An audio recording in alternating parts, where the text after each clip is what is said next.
Hey guys, welcome back to Kindergarten Ready. This video is going to be for parents. I know some of you are kind of panicky, like I don't have the materials that I need that you have the classroom.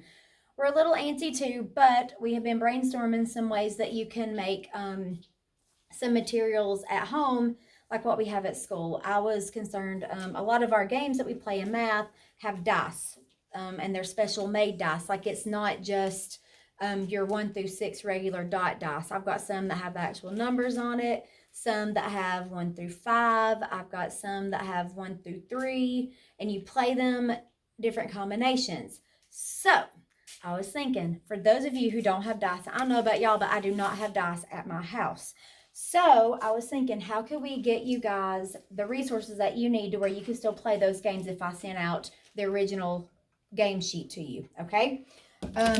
And I have came up with paper dice, which sounds really silly, but it will accomplish the purpose, okay? So I took just a simple, mine are ugly, I did them really fast, but I have the regular old dice. Our kids are playing a game now called Roll and Record 3.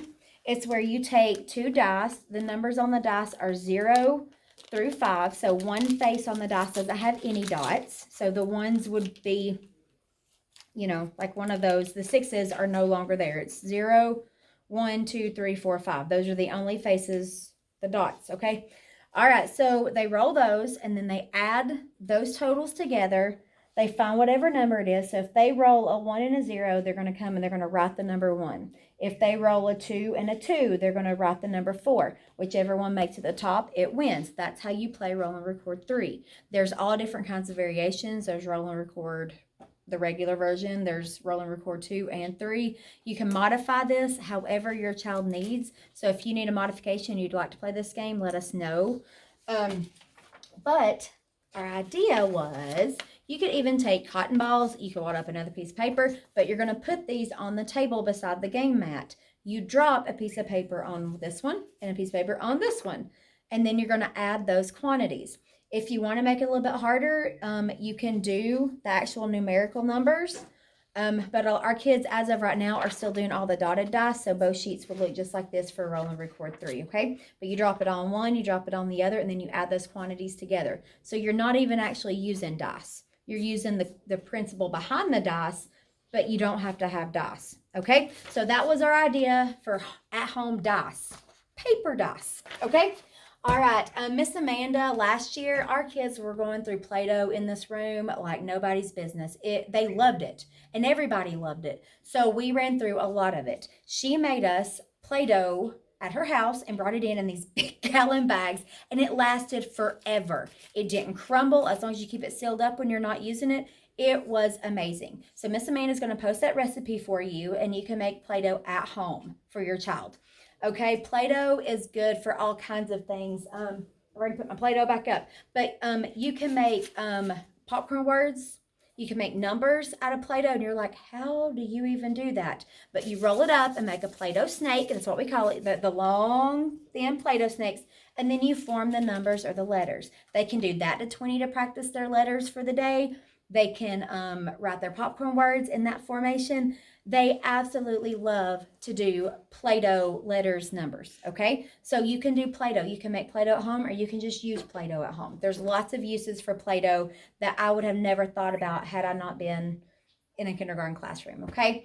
I sent home some sheet protectors with my class in their little packets of homework because a lot of the sheets that we're giving you can be the information. You can erase it and play it over and over again, but if your child writes on it in a pencil or, a marker or crayon, that's not coming off. But if you slide it in a sheet protector, and I also sent home a dry erase marker, then you can do it over and over again. We do surveys. Do you like surveys? So your child might have some of those in their little packets, or you can make one and they go around and they tally everybody in the house, or they could even call and FaceTime with grandparents and see if they like cats. But the point is for them to keep working and keep using the materials over and over again. Sheet protectors are a great resource for that. You just slide the papers in, you write on it with a dry erase marker, and then you erase it, and then you can take that sheet out, put another one in. That way you don't waste anything. You don't have to recreate the wheel. It's already there for you, okay? I know one of my little babies, she is an adorable little redhead, but she loves to make books. She would make books at school and have us staple her papers together, and we would do a covers for her, and she absolutely loved to make books. Okay, you can make books at home. All you need is paper. You don't even have to have the construction paper for a cover. Just get some pages, put them together, and let your child get to writing. They love to do the pattern books. I see a cat, I see a dog, or I like to play, I like to run, I like to jump. And they have a different sentence and picture on each page. Encourage that. We want to see that writing, okay? So you can make books at home, okay? Paper, pencils, glue, and scissors are going to be your BFF because you can make so many things just by using those. You could, I mean, if you wanted to, honest to goodness, if you wanted to make your own dice, you could. I mean, the pattern is not horrible to make. I mean, you could do it and cut it and make your own little rolly dice. The possibilities are endless. You would be amazed at what kids can make if you turn them loose with paper, scissors, glue. You, honest to goodness, you would be amazed. I had a kid 2 years ago that made a submarine out of construction paper. 3D, it blew my mind. But it's amazing if you just turn them loose and let them work and watch the magic unfold because, guys, it is awesome. So don't be overwhelmed that you might not have all the materials we have at home that we have here at school. Very soon, I mean, I might be doing these little mini lessons from my house and I don't have everything. Okay, so we're just going to make do.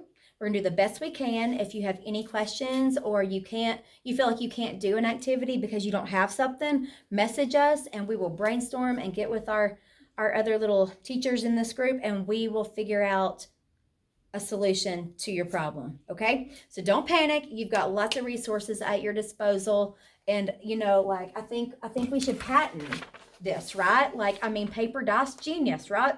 Just kidding. So anyways, I hope y'all have a great day and don't panic.